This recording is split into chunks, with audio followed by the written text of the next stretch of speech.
Guess what time it is? Time to go fishing. I'm here at the ramp, ready to dump the nitro in the water. Rigged up, listening to a little fantasy football radio in the Suburban. I'm ready to go catch a few. Should be a good day. We got some rain coming in at about 11 o'clock, but for the most part, it's going to be just kind of perfect, cloudy conditions. There's a front coming in, so anytime you get pre-front with the storms coming in and rain coming in, normally they bite. So those low pressure situations can be really good. So I'm going to unhook this baby, dump it in the water, see if I can catch some.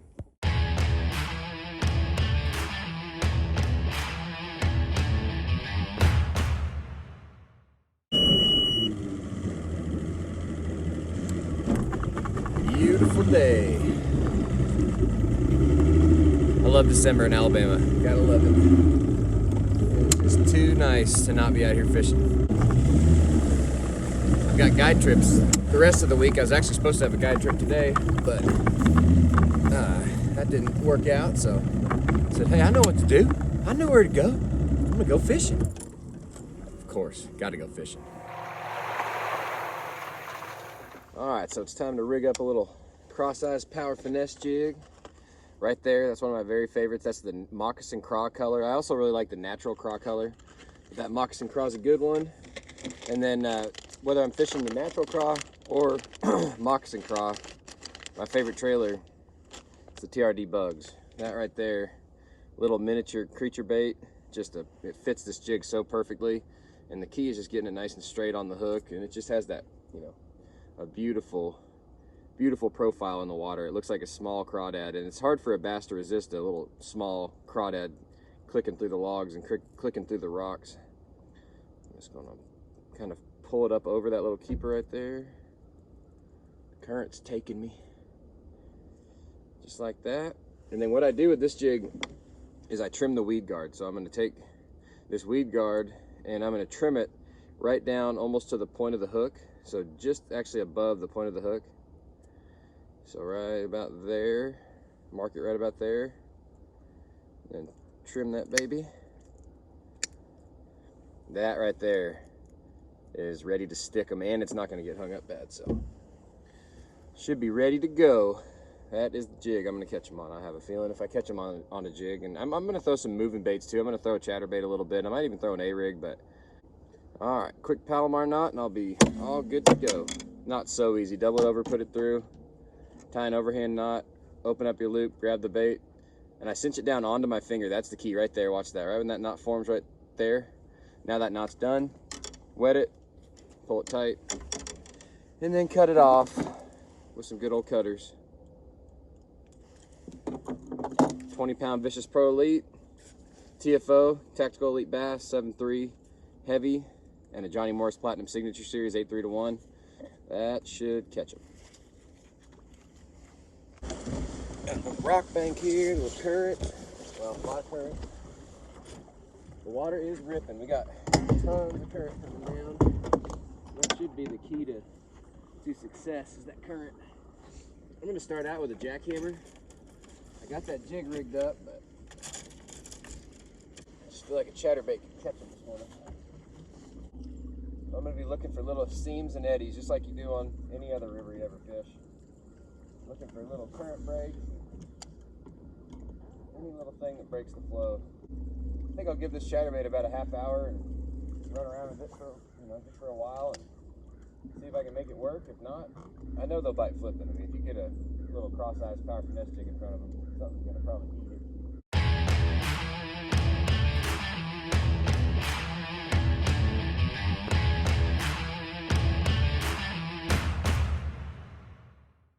Probably can go catch some stripe up under the dam. And maybe a few sneaky bass. Oh, one just had me right there. Had its way with me. I got a Diesel Minnows Elastec trailer on the back of this jackhammer, and it just gives it such an amazing action. Sometimes they just don't really want to chase stuff. I feel like I'll catch a few on it, but I could be flipping that jig right now too. I'm gonna find out by flipping it for about 10 minutes. I said I was gonna wait longer. I just can't. Just gotta pick that dude up.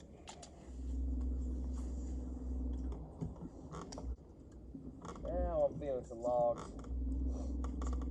It's just easier to get that jig down there without hanging it in this much current. There's just so much stuff that you need to get the bait down into to catch those fish. I mean, they're tucked right down in the logs and right down in the stumps, and every little thing that breaks the current is where they're sitting.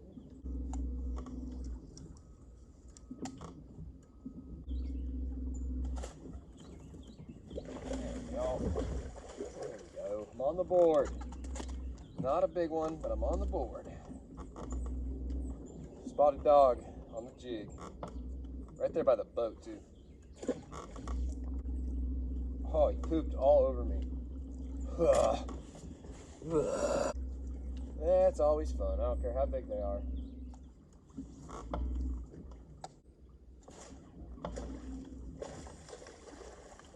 Okay. 2 bites. No bigs. Straight up spanked that one. I don't care if he was 13 inches long. He just learned a lesson.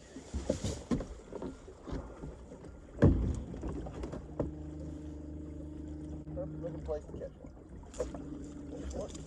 Second cast in now. Oh, that's a better one. Oh, that's a good old spotted dog. Nice one. Nice chunker on the jig. Look at the cross eyes right there. Cross eyes, power finesse, the TRD bugs. That sucker right there catches them. That is so much fun. That's just a pretty, pretty healthy spot. Not a big one, but not bad at all. There's a little cut mouth right here. That fish was sitting in a little cut mouth. See if he's got a brother or a sister.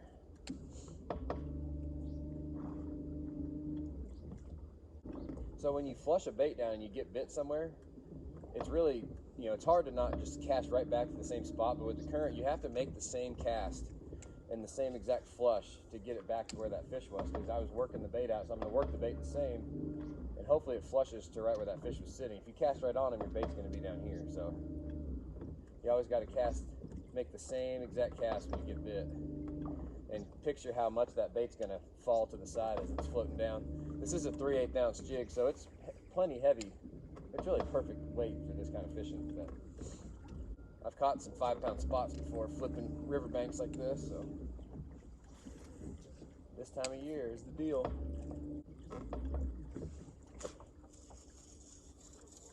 For a reason. You catch the heck out of them. That is not a big one though. Need to be ready. They're popping it pretty quick when they get it. This is a good bank for dinks. This is Dink Bank Central right here. Dink Bank Central. Hey, I'm not in the tournament, so I'm gonna keep on catching them. There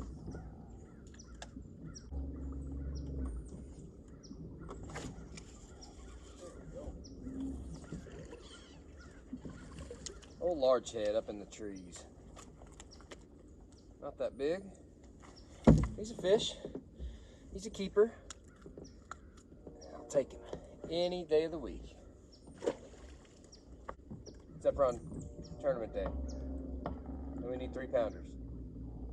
I want my baby back, baby back, baby back, baby back. Bass. Lay leg, baby back bass.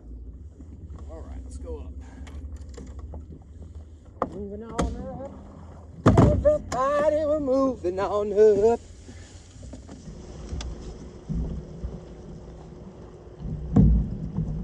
I'm gonna switch it up a little bit. If I can catch some striper. Flushing an A-rig in the current right now, just watching it over these rocks and these big boulder fields out here. Just wanted to switch it up a little bit, get off the bank for a while. See if I can catch it doing something different. I don't know this area right out here super well, so I'm going to be as cautious as possible because there's some nasty boulders out here in the middle of this field.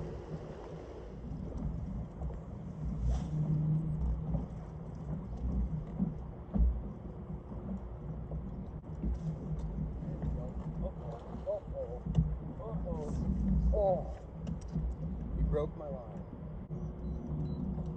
That was a giant striper. Oh my gosh. I tried to force that one. He said, "No sir, you're not forcing me to do nothing." Gone.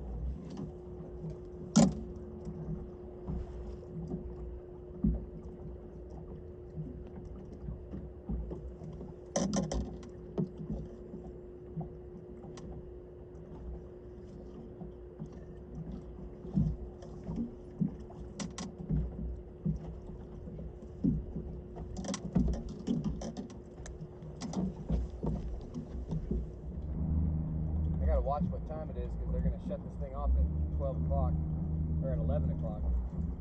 They're gonna shut it down to one turbine. It's gonna get sketchy when that happens. Oh man, a good one just blew up right behind the boat. Got him. Uh-oh. I hope that's a bass. I think it's a striper. Dang it, I thought he was big too. Just a stripe. But those are fun. I don't mind catching a few of those.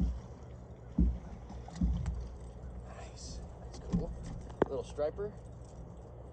About an eighth of the size of the one that broke my line, of course.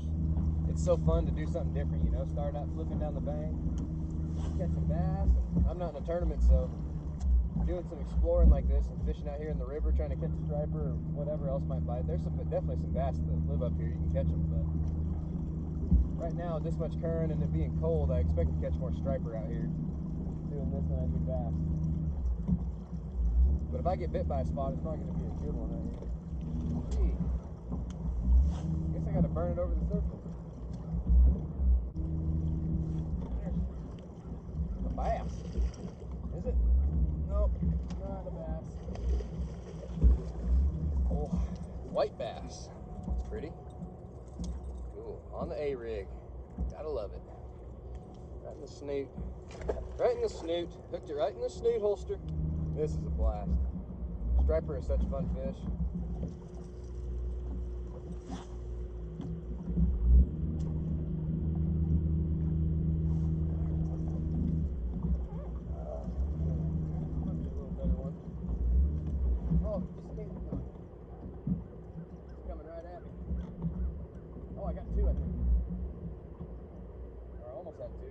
Oh yeah, I got a double, 2 striper.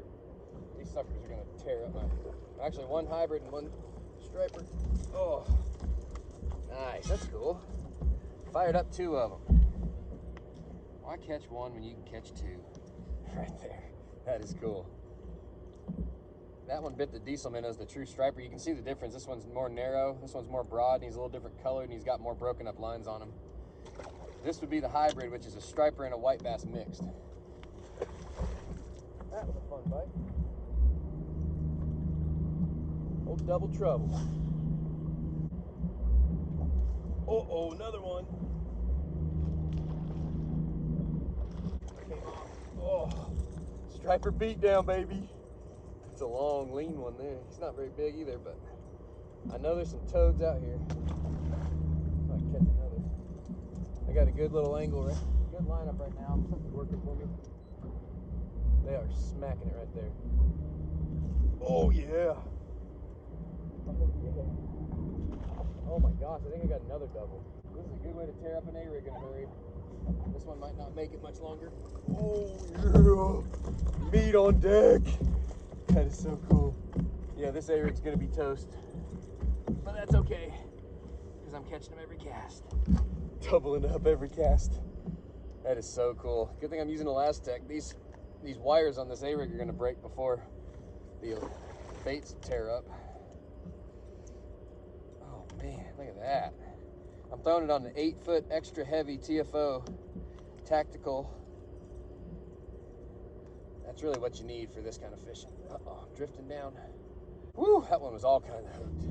This is so cool. There's bald eagles out here feeding. We got blue herons everywhere coming out here, and these striper and stuff are killing shad, and then you'll have these floaters floating around, and the eagles will come get them. Just out here in the middle of the river, just plunking around. Funny how they're suspended out here over deep water in some cases. Those ones were sitting at 13 feet, just blowing up out here in the middle of nowhere.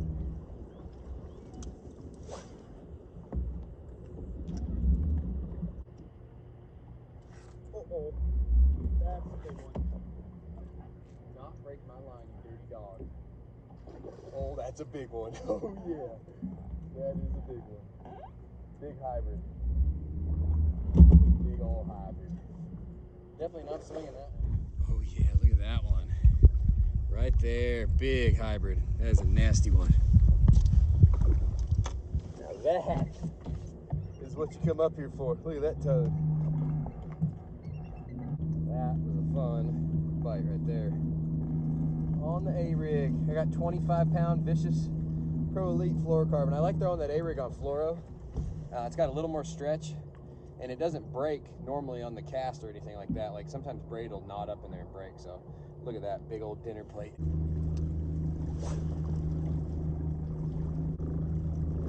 Oh man, that one knocked slack in it. Might be a bass. Be a spot. Yeah, it's a bass. Little dinky spot like I was catching going down the bank out here in the middle of the current. That's cool. Just sitting in this, kind of out in the hole out here. He said, let me show you how to eat the minnows. Dinner.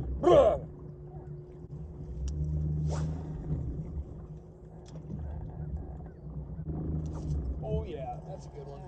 These things are so strong. He's not even that big. A little stripe. Cool. Keep catching them until the current shuts down. Quit blowing up and eat my bait.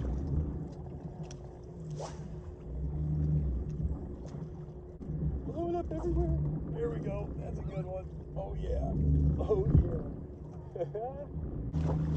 Hybrid. Those hybrids fight hard. They're so broad. They just pull and pull and pull.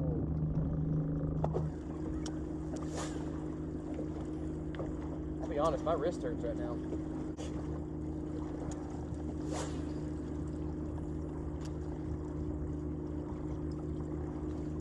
There we go. That is so fun. Oh man, he just turned on the jets. I might have two now. Oh yeah, I got a double. Oh gosh, what do I have? This dude. Oh yeah, I got two. Oh, they're gonna break my A-rig. Don't you break Daddy's A-rig. Oh, swinging meat, swinging meat. Down, down, banana, and there, you and me. Down, down, and there, swinging meat.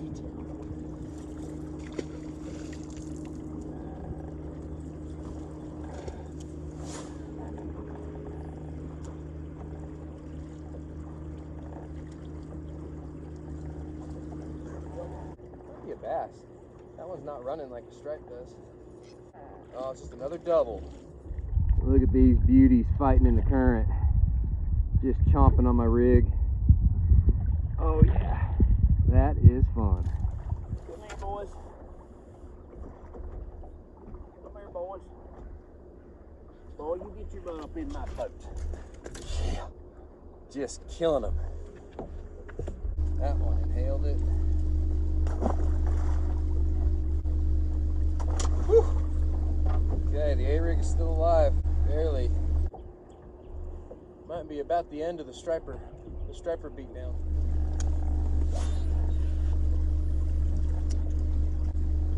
There we go. Oh, that's a bass.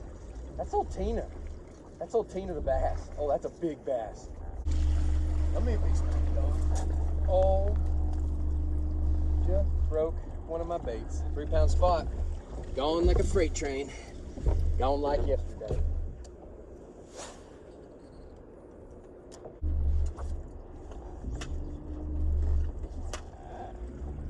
Oh gosh.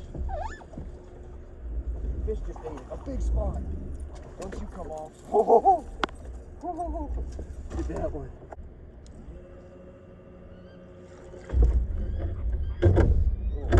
Oh, just dropped the power poles in the rocks. Look at that big old tank spot. That is beautiful. It's about like the one I just lost. That is a toad. Sweet. I got the power poles wedged in the rocks right there. This is pretty sketchy. I was hung on a rock and that one bit it off a rock and swam away with it. It's a tough bite to duplicate. I need to start working my way out of here just because when that water shuts off, it's gonna get scary. Mama said don't fish in the rain because your feet might get wet. But I don't listen to Mama. Not that much.